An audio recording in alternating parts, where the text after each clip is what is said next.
चलिए, तो अब हम फाउंडेशनल वैल्यूज़ के बारे में बात करेंगे। तो foundational values of civil services जो कि हमारा टॉपिक है, और इसमें कुछ फाउंडेशनल वैल्यूज़ दी गई हैं सिलेबस में, जैसे कि इंटीग्रिटी। ब्रॉडली इंटीग्रिटी है आपकी, इम्पार्शियलिटी, नॉन पार्टीशनशिप है, टॉलरेंस है, कंपैशन टुवर्ड्स वीकर सेक्शन, और एम्पैथी है, डेडिकेशन टू पब्लिक सर्विस है। और ये कुछ वैल्यूज़ जो हैं वो मेंशन की गई हैं सिलेबस में, तो इनके बारे में डिटेल में पढ़ेंगे। जो फॉर्मेट मैंने बताया था कि किस तरीके से आपको ये सारी वैल्यूज़ नोट्स किस तरीके से प्रिपेयर करना है, और वही नोट्स जो हैं आंसर राइटिंग में हमें रेप्लिकेट करने होते हैं, क्योंकि मोस्टली डायरेक्टली ही क्वेश्चन आता है। तो हम देखते हैं कि what are these foundational values, और सबसे पहले फाउंडेशनल वैल्यूज़ के मीनिंग से हम शुरू करेंगे। तो देखिए, जो फाउंडेशनल वैल्यूज़ होती हैं ना, वो क्या होती हैं, कुछ फंडामेंटल वैल्यूज़ होती हैं किसी भी इंस्टीट्यूशंस की। फंडामेंटल का मतलब ये है कि जो इंस्टीट्यूशन है उसका जो कंडक्ट है या उसका जो ऑब्जेक्टिव है, एम है, वो इन फाउंडेशनल वैल्यूज़ को फॉलो करके ही अचीव किया जा सकता है। अगर आप इन वैल्यूज़ को फॉलो नहीं करेंगे तो जो इंस्टीट्यूशन है, आपका जो इंस्टीट्यूशन है, उसका जो विज़न है, जो एम है, वो अचीव नहीं किया जा सकता। ठीक है, तो ऐसी कुछ फंडामेंटल वैल्यूज़ जो बहुत ही ज़्यादा इम्पॉर्टेंट हैं उस इंस्टीट्यूशन के एम या विज़न को अचीव करने के लिए, वही हम क्या बोलते हैं, फाउंडेशनल वैल्यूज़ बोलते हैं। अब देखिए, अलग अलग इंस्टीट्यूशंस की फाउंडेशनल वैल्यूज़ अलग अलग हो सकती हैं। जैसे कि यहाँ पे आपको दिखेगा कि जैसे जो स्टेट है उसकी जो फंडामेंटल वैल्यू की बात कर रहे हैं, तो उसकी जो फंडामेंटल वैल्यू है वो सोशल कॉन्ट्रैक्ट है। तो सोशल कॉन्ट्रैक्ट जो है वो क्या होगी, उसकी फंडामेंटल वैल्यू होगी।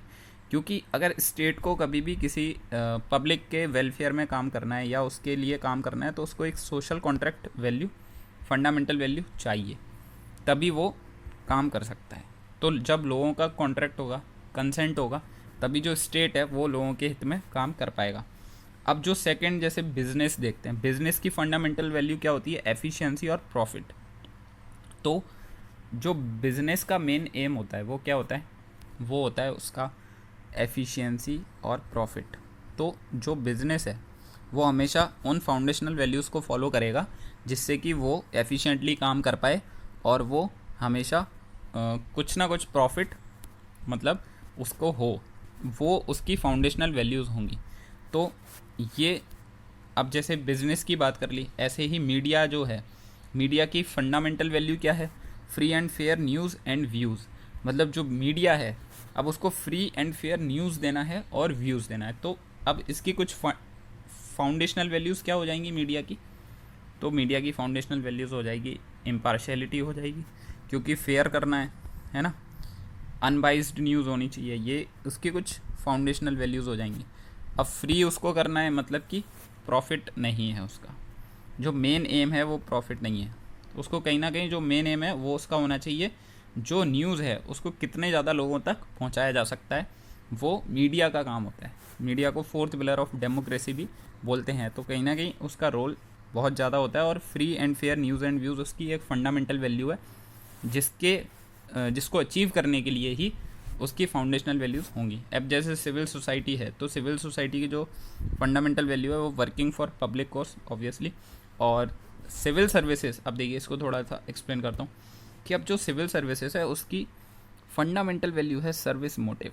मतलब जो सिविल सर्वेंट्स हैं या सिविल सर्विसेज है, उसका फंडामेंटल जो वैल्यू है वो है सर्विस मोटिव। उसको क्या अचीव करना है, सिविल सर्विसेज को सर्विस मोटिव अचीव करना है। और इसको अगर थोड़ा सा बोलें हिंदी में तो बोल सकते हैं सेवा। इस सर्विस को क्या बोलेंगे, सेवा। और मोटिव हो सकता है कि सेवा, मतलब उसको लोगों की उसका जो एम है वो क्या होना चाहिए, लोगों की मदद करना, जितनी ज़्यादा लोगों की सेवा कर पाए, जितने ज़्यादा मतलब बोल सकते हैं जितने ज़्यादा वेज में, जितनी आसानी से, तो वही उसका एम होना चाहिए। तो उसके लिए क्या है, कुछ फाउंडेशनल वैल्यूज़ डिफ़ाइन की गई हैं सिविल सर्विसेज के लिए।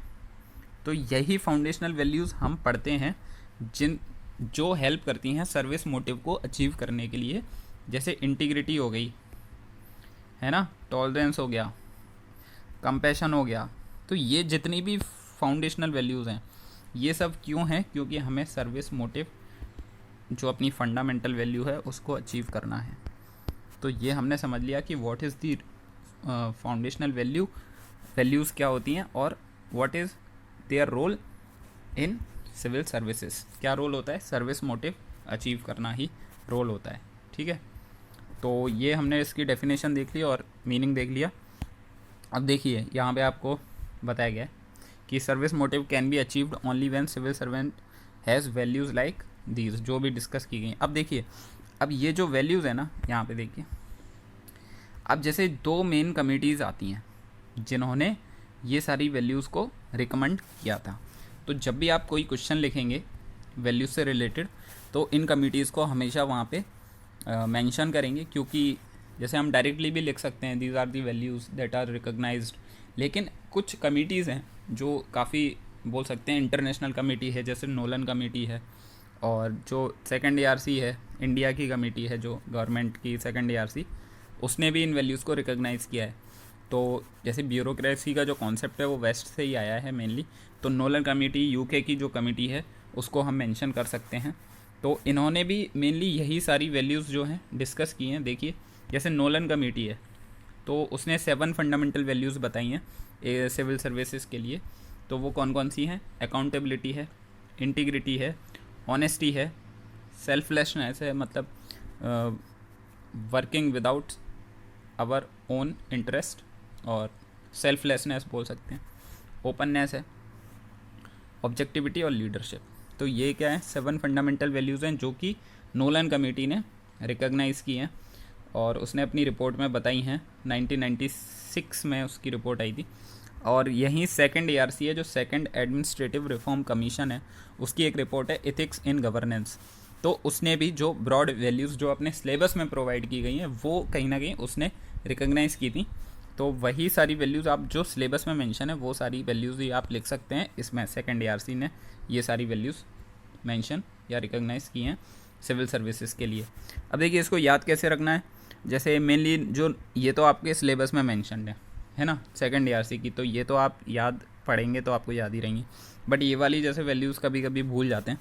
वैसे तो जनरल वैल्यूज़ ही हैं, लेकिन इनको जो मैंने कुछ एक निमोनिक बनाया था तो मैंने ऐसे बना दिया था AISH और OOL।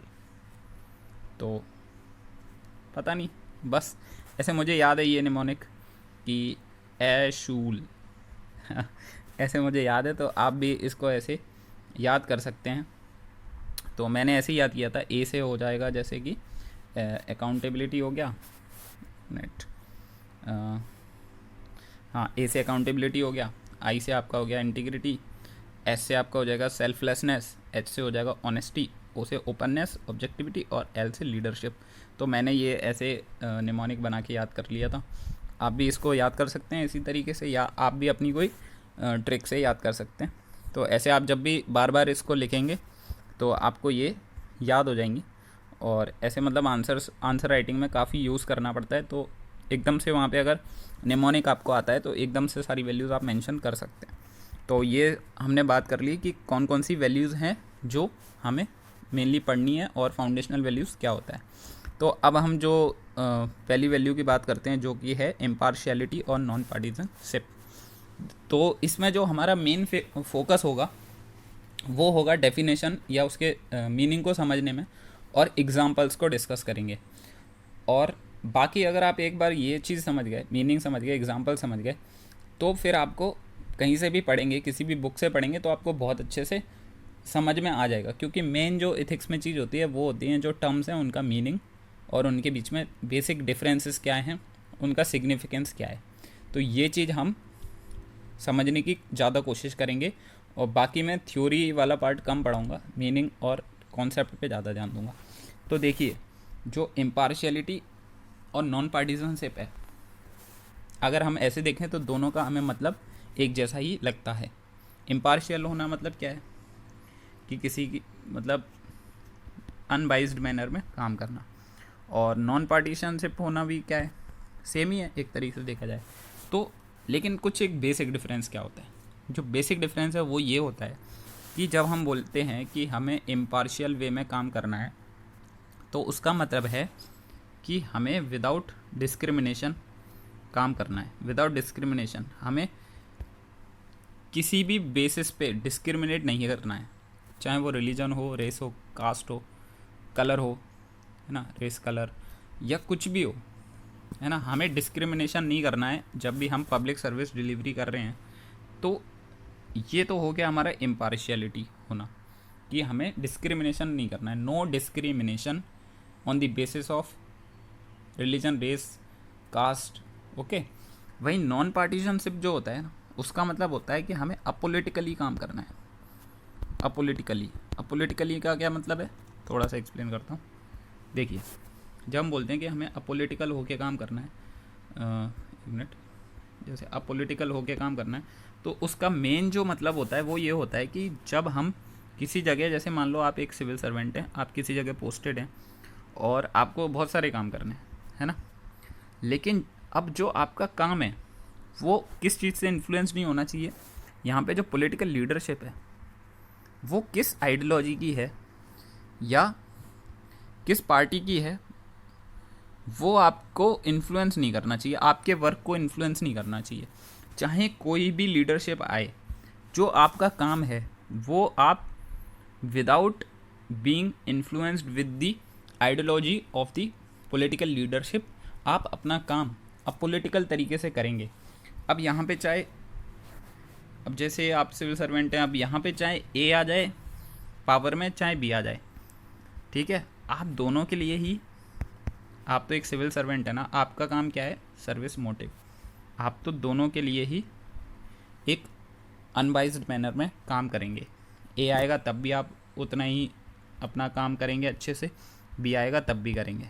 हाँ, पॉलिटिकल लीडरशिप और उनके आपके बीच में जो भी मतलब ऑर्डर्स रहेंगे या जो भी बोल सकते हैं कोऑर्डिनेशन रहेगा, वो आप पूरे मन से बिठाएंगे, ठीक है। लेकिन आप कभी भी बाइज्ड होकर काम नहीं करेंगे, आप काम हमेशा सर्विस मोटिव के लिए ही करेंगे, ओके। तो ये मतलब होता है नॉन पार्टीजनशिप का। तो ये बेसिक डिफरेंस है।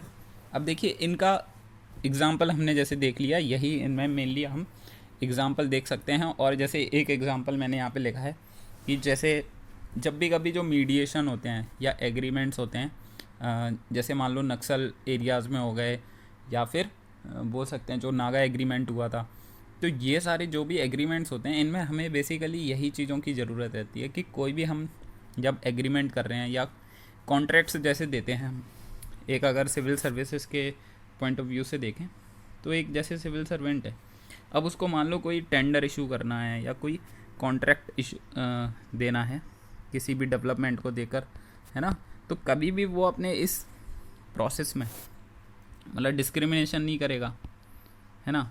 और बोल सकते हैं डिस्क्रिमिनेशन नहीं, नॉन पार्टीशन रहेगा,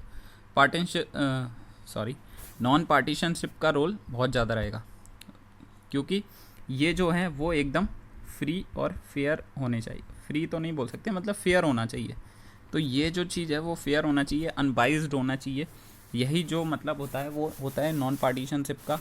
और इम्पार्शियलिटी तो हर जगह ही चाहिए। जैसे आप मान लीजिए कहीं सेक्रेटेरिएट में काम कर रहे हैं एक सिविल सर्वेंट के रूप में, है ना, या आप कहीं भी पोस्टेड हैं एक सिविल सर्वेंट के रूप में। अब आपके पास कोई जैसे आ रहे हैं आपके पास, जैसे आप सिविल सर्वेंट के रूप में काम कर रहे हैं, आपके पास 1 2 3 इतने लोग काम करने के लिए बहुत सारे लोग आते हैं, तो आप कभी भी उनको डिस्क्रिमिनेट तो नहीं करेंगे।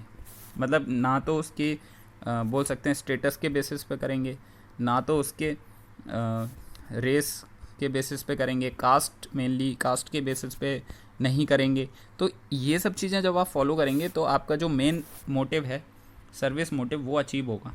आप सभी को इक्वलिटी मतलब इक्वल वे में सर्विस प्रोवाइड कर पाएंगे। तो ये जो है वो इन दोनों का सिग्निफिकेंस होता है। और जैसे लिखना कैसे रहता है, तो देखिए यहाँ पे कि it will ensure the sense of justice, है ना। अगर इम्पार्शियलिटी नहीं रहेगी या लॉस ऑफ इम्पार्शियलिटी हो जाएगी तो डिग्निटी चली जाएगी, है ना, कोई डिग्निटी रहेगी सोसाइटी में, डिससेटिस्फेक्शन होगा, टेंशन होगा और सेंस ऑफ इनजस्टिस होगा, loss of trust towards the government और गवर्नमेंट इंस्टीट्यूशंस, है ना, और एफिशिएंसी भी कम होगी और इनइक्वालिटी बढ़ जाएगी। तो ये सारी चीज़ें, ये सारे इश्यूज अराइज करेंगे अगर इम्पार्शियलिटी नहीं रहेगी हमारे डिसीजन मेकिंग में और हमारे जो भी काम है उसमें। तो ऐसे इनका सिग्निफिकेंस हम बता सकते हैं एडमिनिस्ट्रेशन में, गवर्नेंस में, है ना।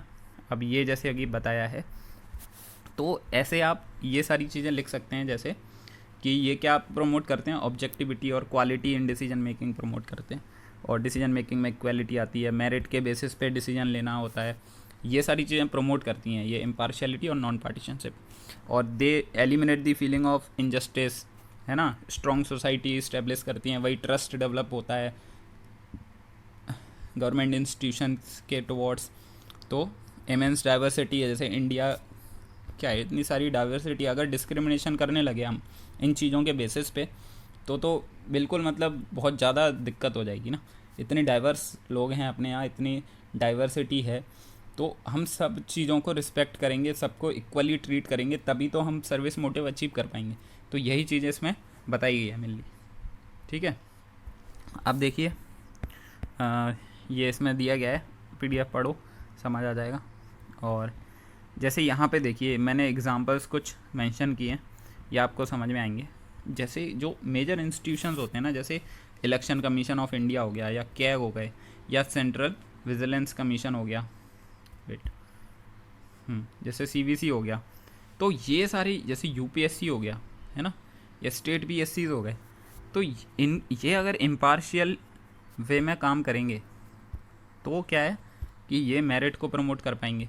अभी मान लो रिक्रूटमेंट हो रहा है, ठीक है, और रिक्रूटमेंट में उन्होंने डिस्क्रिमिनेशन कर दिया कि भैया हम तो इस बेसिस पे डिस्क्रिमिनेशन कर दिया, किसी भी बेसिस पे कर दिया, मान लो, है ना, रिलीजन के बेसिस पे या कास्ट के बेसिस पे डिस्क्रिमिनेशन कर दिया, या तो इससे क्या होगा, इससे मतलब अब मान लो कोई आप डिस्क्रिमिनेशन कर रहे हो, तो कोई ऐसा बच्चा है जो बहुत ही इंटेलिजेंट है और बहुत ही ज़्यादा डिज़र्विंग है सिविल सर्विसेज के लिए, लेकिन आपने उसको सिर्फ उसके कुछ बेसिस पे या रिलीजन या कास्ट के बेसिस पे आपने उसको हटा दिया, तो ये क्या हुआ, ये आपने मेरिट को प्रमोट कहाँ किया। तो इससे क्या होगा, आप ही के इंस्टीट्यूशन में एक बहुत ही अच्छा जो ह्यूमन कैपिटल है बोल सकते हैं, बहुत ही अच्छा जो काम कर सकता था कोई लोग, तो वो नहीं आ पाया। तो ये क्या है ना कहीं बहुत सारे ऐसे इश्यूज़ अराइज हो सकते हैं अगर आप डिस्क्रिमिनेशन करेंगे, इम्पार्शियल नहीं रहेंगे तो ऐसे ही इलेक्शन कमीशन है, तो कितना इलेक्शन कमीशन को इम्पार्शियल वे में काम करना पड़ता है,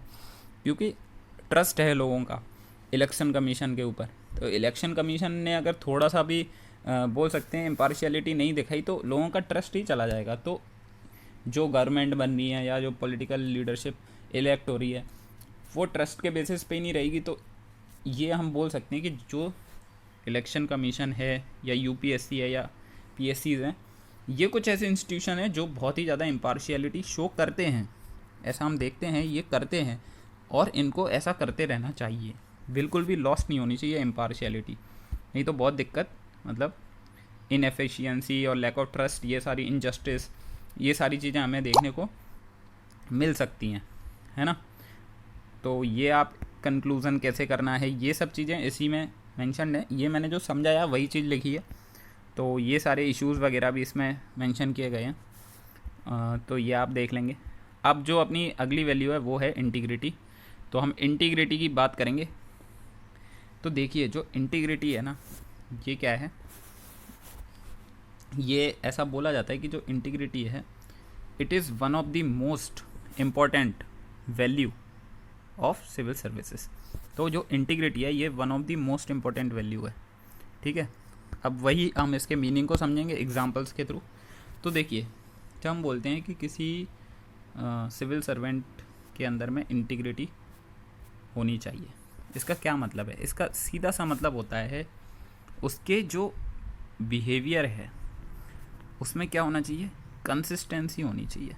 कंसिस्टेंसी का मतलब क्या है कि उसका जो बिहेवियर है वो चेंज नहीं होना चाहिए according to the outside conditions और अकॉर्डिंग टू दी इन्वायरमेंट।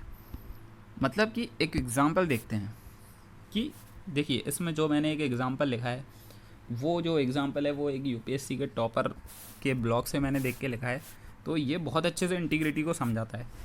तो जैसे मान लीजिए आप सुबह 3 AM मतलब रात में रोड पे जा रहे हैं और यहाँ पे सिग्नल है लाइट का, जो ट्रैफिक का सिग्नल है, सिग्नल है। तो अब ये रेड हो रहा है रात में 3 बजे और जो रोड है वो एकदम खाली है। तो अब जैसे जब हम नॉर्मली जब ट्रैफिक रहता है तब हम जाते हैं, तो हम रुकते हैं, यहाँ पर हम रुकते हैं, यहाँ पे सिग्नल है तो हम रुक जाते हैं, और सभी लोग रुक जाते हैं, एक दूसरे को देख के ही रुकते हैं या ट्रैफिक पुलिस वाले के डर से रुकते हैं, जो भी रीज़न्स हो। और कुछ लोग इंटीग्रिटी होती है वो वैसे ही रुक जाते हैं जैसे। तो इंटीग्रिटी का होना मतलब क्या है कि आप जब 3 PM पे रुक रहे हो, इतनी भीड़ है, इतना ट्रैफिक है, तो अगर आप 3 AM पे खाली रोड है और रेड लाइट है, तब भी कोई अगर यहाँ पे रुकता है तो बोल सकते हैं कि वो इंटीग्रिटी है उसके अंदर। ही और शी इज़ अ मैन और women of women having integrity.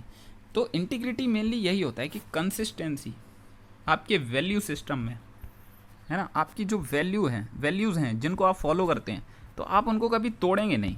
जैसे एक और एग्जांपल देते हैं, जैसे मान लो आप ब्राइब नहीं लेते, नॉर्मल कंडीशन है, नहीं लेते भैया, ठीक है, लेकिन अब आपका एनवायरनमेंट चेंज हो रहा है, आपके ऊपर बहुत ज़्यादा प्रेशर है, जैसे मैंने पहले समझाया था, बहुत ज़्यादा प्रेशर आ रहा है एक सिविल सर्वेंट के ऊपर। अब उसको मतलब ब्राइब लेना ही पड़ रहा है, लेकिन तब भी आप ब्राइब नहीं लेंगे, ठीक है।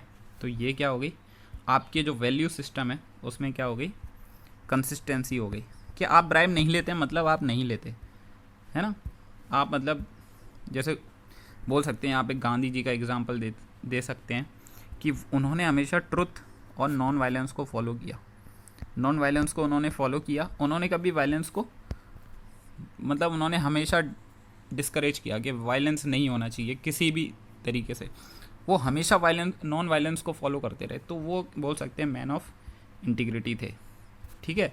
ऐसे हम कुछ मेजर एग्जांपल्स लिख सकते हैं, और डेली लाइफ से आप एग्जांपल निकालने की कोशिश कीजिए, करंट अफेयर्स वगैरह से, और जो मैं बताऊंगा और एग्जांपल्स आपको इसमें। अब देखिए जो बेसिक डिफरेंस होता है ऑनेस्टी और इंटीग्रिटी में, वो समझने की कोशिश करते हैं क्या है, लेकिन जो बेसिक डिफरेंस क्या है वो समझने की कोशिश करेंगे। तो देखिए ऑनेस्टी होती है कि बीइंग ट्रूथफुल टू समवन और टुवर्ड्स समथिंग। जैसे कि मान लीजिए कि जैसे आपने चोरी कर ली कभी, है ना, और चोरी आपने कर ली और आपसे पूछा गया क्या आपने चोरी की, तो आपने बोला हाँ मैंने चोरी की, तो आप ऑनेस्ट हैं, समझ रहे हैं, आप ट्रूथफुल हैं ना। आपने गलत काम किया, आपने बोला हाँ मैंने गलत काम किया, तो आप ऑनेस्ट तो हैं, लेकिन क्या आप मैन ऑफ इंटीग्रिटी है, नहीं है। क्योंकि चोरी करना क्या है, अब ऐसा तो नहीं है चोर बोले कि नहीं मैं तो हमेशा चोरी करता हूँ, मैं तो हर कंडीशन में चोरी करूँगा तो मेरे अंदर इंटीग्रिटी है, ऐसा नहीं होता। वैल्यूज़ भी कुछ पॉजिटिव होती हैं, उन्हीं के लिए हम यूज़ करते हैं टर्म्स। तो चोर वाली वैल्यू ऐसा नहीं है कि हमेशा ही चोरी करता है तो उसके अंदर इंटीग्रिटी है। तो कुछ पॉजिटिव वैल्यूज़ होती हैं, उनमें ही कंसिस्टेंसी होनी चाहिए, तभी हम बोलेंगे कि इंटीग्रिटी है ना। तो ये अब यहाँ पे यही बात होगी कि ऑनेस्टी क्या है, बीइंग ट्रूथफुल, आप सच बोलते हैं। जैसे आप ब्राइब नहीं लेते, एक एग्जांपल देखिए, ये थोड़ा सा डीप एग्जांपल है। जैसे आप ब्राइब नहीं लेते हैं, ये तो हो गया, चलो आप ऑनेस्ट हैं, ब्राइब नहीं लेते। लेकिन जो इंटीग्रिटी वाला इंसान होगा ना, वो क्या करेगा, वो खुद तो ब्राइब नहीं लेगा, बट वो दूसरों को भी डिस्करेज करेगा, अदर्स को भी डिस्करेज करेगा या रोकेगा ब्राइब लेने से। ये हो गया मैन ऑफ इंटीग्रिटी, ठीक है।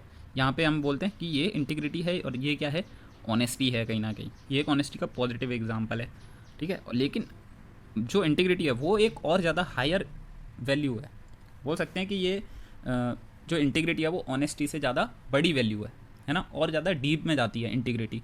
तो ये एक एग्जांपल से हमने समझ लिया। अब देखिए जैसे यहाँ पे वही चीज़ें लिखी हैं, अब जैसे may be honest but not uncorrupt if doesn't indicate active role in a person. तो जो इंटीग्रिटी होती है उसमें क्या होता है कि जो भी पर्सन है उसका एक्टिव रोल होता है, वो एक्टिवली उस चीज़ के लिए काम करता है ना, एक्टिव रोल होता है। तो ये एक मिनट, ओके, तो ये उसका बोल सकते हैं कि उसका एक्टिव रोल होता है। ओके, जो मैन ऑफ इंटीग्रिटी है वो काफ़ी एक्टिवली पार्टिसिपेट करेगा इन सारी जो भी इश्यूज़ हैं उनको रिजॉल्व करने के लिए, और वहीं जो मैन ऑफ बोल सकते हैं ऑनेस्टी है वो काम नहीं करेगा, वो ब्राइब नहीं लेगा, बट वो उतना एक्टिवली पार्टिसिपेट भी नहीं करेगा ब्राइब को दूसरों को मतलब ना लेने के लिए, रोकने के लिए। ठीक है, तो ये बेसिक चीज़ हमने समझ ली। और अब देखिए एक टर्म आता है इंटेलेक्चुअल इंटीग्रिटी।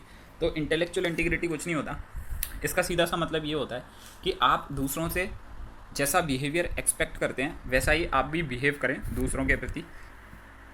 तो यही होता है इंटेलेक्चुअल इंटीग्रिटी। ये जो मैंने लिखा है ये आप थोड़ा इग्नोर करिए, ये वाला पार्ट, और ये देखिए यहाँ पे जो लिखा है वो चीज़ आप देखिए। ओके, अब देखिए क्या क्या इश्यूज़ हैं इंटीग्रिटी को लेके सिविल सर्विसेज में।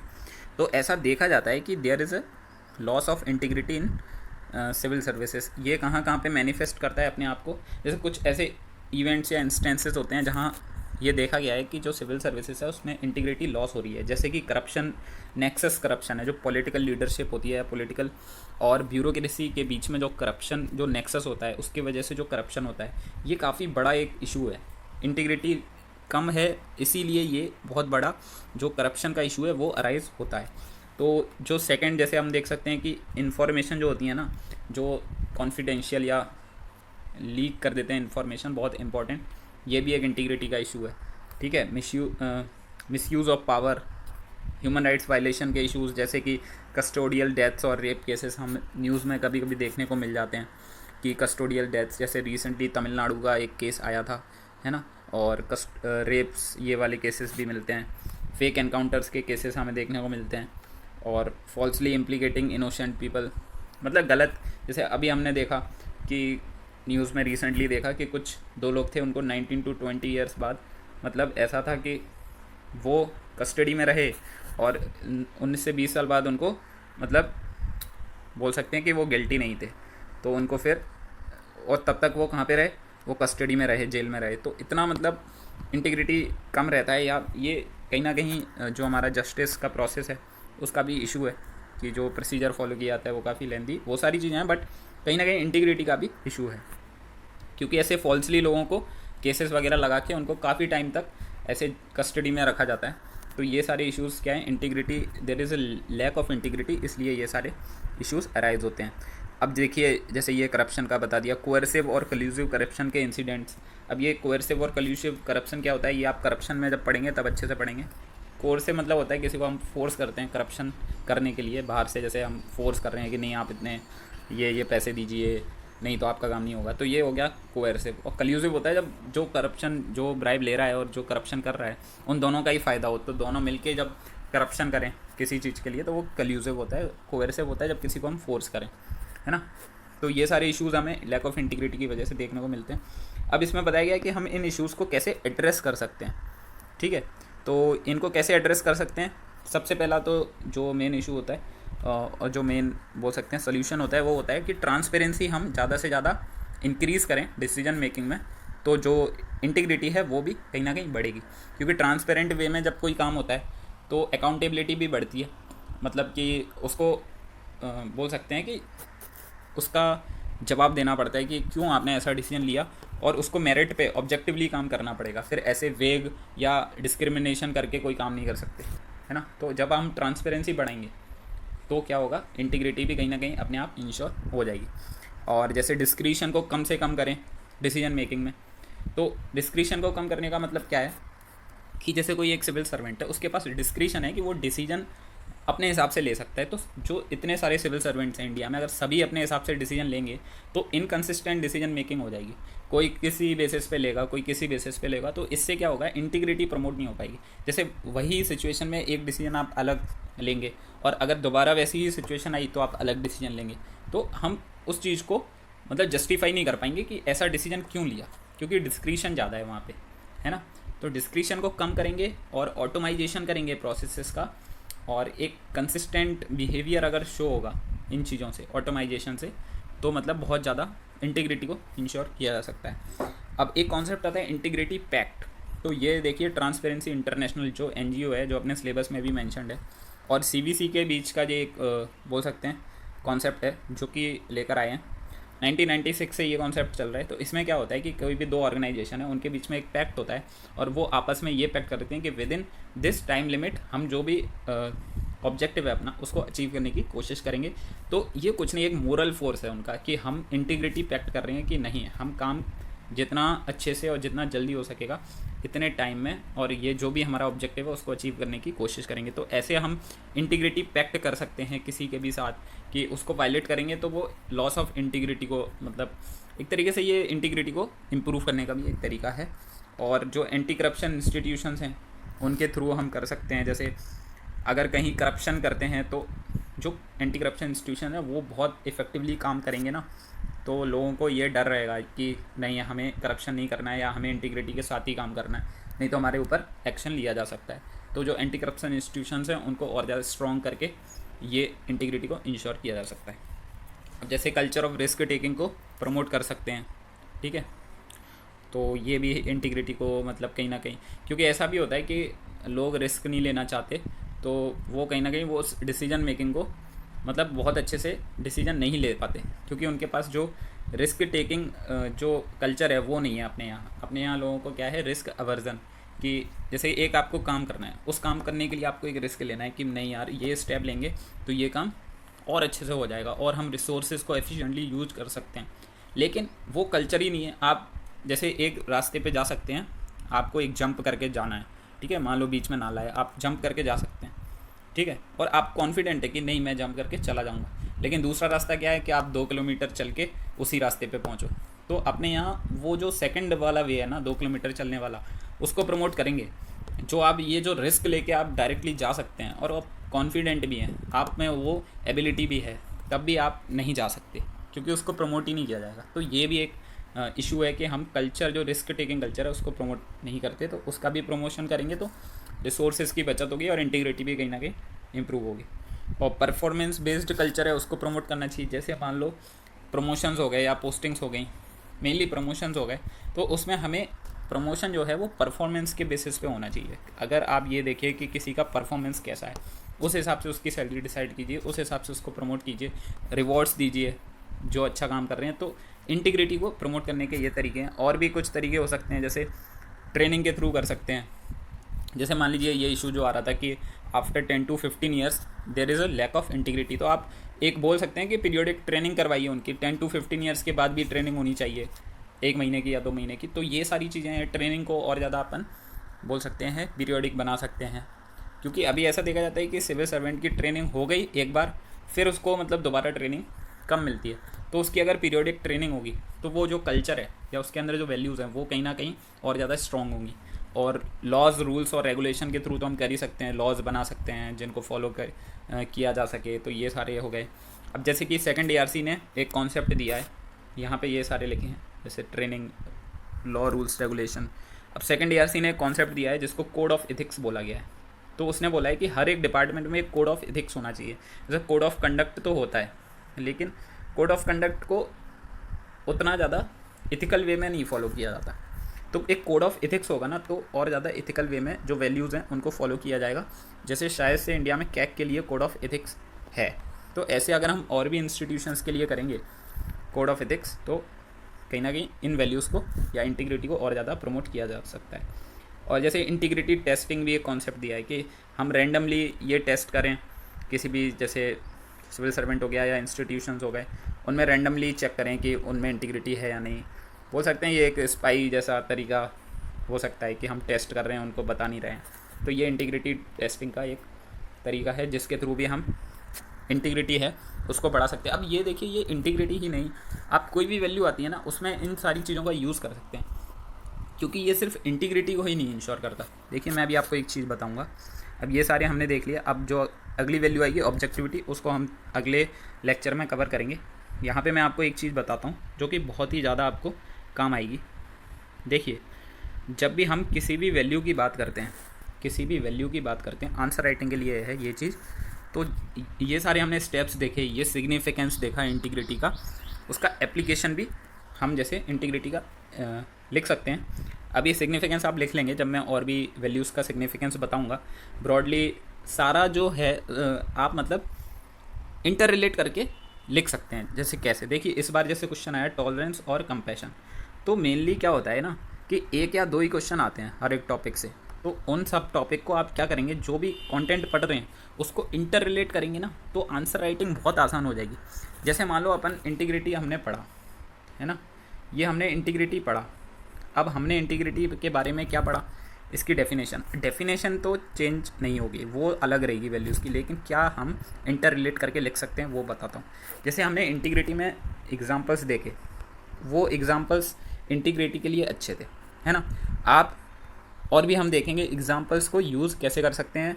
कुछ ऐसे एग्जांपल होते हैं जो काफ़ी इंटर रिलेटेड होते हैं वैल्यूज़ में, उनका आप कैसे यूज़ कर सकते हैं ये चीज़ हमें देखना है। सबसे पहले तो सेम एग्जांपल को अलग अलग वैल्यूज़ में कैसे यूज़ कर सकते हैं ये देख सकते हैं।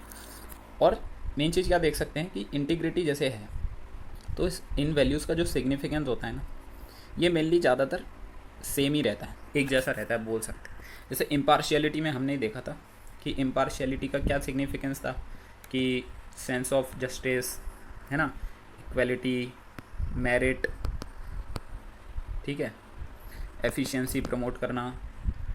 तो यही सारे आप इंटीग्रिटी में भी लिखेंगे ना तो गलत नहीं होगा, क्योंकि इंटीग्रिटी भी कहीं ना कहीं क्या है, इंटीग्रिटी भी कहीं ना कहीं क्या करती है, आपकी जो एफिशिएंसी है उसको बढ़ाती है ना। एक मिनट। तो जैसे इंटीग्रिटी भी आपकी एफिशिएंसी को बढ़ाती है, क्योंकि कंसिस्टेंसी होगी डिसीजन मेकिंग में, तो आप जो डिसीजन है वो एफिशिएंट होगा। आप मेरिट को भी प्रमोट कर पाएंगे, क्योंकि इंटीग्रिटी कहीं ना कहीं डिस्क्रिमिनेशन को भी तो डिस्करेज करती है। आप सेंस ऑफ जस्टिस भी क्रिएट कर पाएंगे लोगों के अंदर, है ना, इंटीग्रिटी के थ्रू। तो ये सारे जो पॉइंट्स होते हैं ना, ये आप इंटर रिलेट करके थोड़ा सा सोचो कि सारी वैल्यूज़ में ये पॉइंट यूज़ कर सकते हैं। हाँ, ऐसा नहीं होना चाहिए, मोनोटोनस नहीं होना चाहिए आंसर। जैसे मान लो अगर दो आंसर वैल्यूज़ के ऊपर आए तो ऐसा नहीं लगे कि उसको कि आपने तो एक जैसे ही दोनों आंसर लिख दिए। आप थोड़ा सा दिमाग लगा के उनमें चेंजेस लाइए, लेकिन जो कंटेंट है वो सिमिलर ही रहेगा, वो बहुत ज़्यादा चेंज नहीं होने वाला, ठीक है। एग्जांपल्स हर एक वैल्यू के दो दो एक एक आप याद कर लीजिए, उनको लिख लीजिए शॉर्ट नोट्स वगैरह बना के। तो इस तरीके से आप, जैसे ये हमने और भी देखते हैं, जैसे ways to improve integrity discuss किया। अब ये जो मेन जैसे कुछ स्पेसिफिक थे, जैसे इंटीग्रिटी टेस्टिंग हो गई या इंटीग्रिटी पैक्ट हो गया, ये तो चलो इंटीग्रिटी के लिए ही थे, है ना। लेकिन बाकी जो मेजर्स लिए जाते हैं जैसे लॉ, रूल्स, रेगुलेशन हो गए, इनको बनाना है, एंटी करप्शन इंस्टीट्यूशंस को जो है हमें स्ट्रॉन्ग करना है, तो ये तो बाकी चीज़ों के लिए भी उतना ही एप्लीकेबल हैं जितना इंटीग्रिटी के लिए हैं। तो मैं क्या बताना चाह रहा हूँ कि जब भी आप आंसर राइटिंग के लिए, जब भी आप किसी भी टॉपिक को पढ़ते हैं तो उसको इंटर रिलेट करिए, एक बार समझ लीजिए सारे डेफिनेशन एग्जांपल्स को। तो इससे क्या होगा कि आपको जो कंटेंट है उसकी कमी नहीं होगी। आप हमेशा आंसर राइटिंग में ऐसा नहीं होगा कि एक पेज लिख दिया अब नहीं समझ आ रहा है, तो हमेशा इंटर रिलेट करेंगे, चीज़ों को बहुत ब्रॉडली सोचेंगे, अलग अलग डायमेंशंस में सोचेंगे, तो आंसर राइटिंग आसान हो जाएगी। और एग्जांपल्स, डेफिनेशन, ये जो मैंने 5 आपको बताया था शुरू में पिछले लेक्चर में, वो उन पे आप उस फॉर्मेट में अपना आंसर लिखेंगे तो बहुत अच्छा आंसर होगा। और आगे मैं और डिस्कस करूँगा और आंसर को और अच्छा बना सकते हैं किस तरीके से, तो वो भी मैं आगे आपको जब दूसरे टॉपिक्स पढ़ाऊँगा उसमें मुझे जो भी याद आता जाएगा उसमें डिस्कस करूँगा। तो इस लेक्चर में इतना ही करते हैं, तो अगले लेक्चर में ऑब्जेक्टिविटी से हम स्टार्ट करेंगे। So thank you.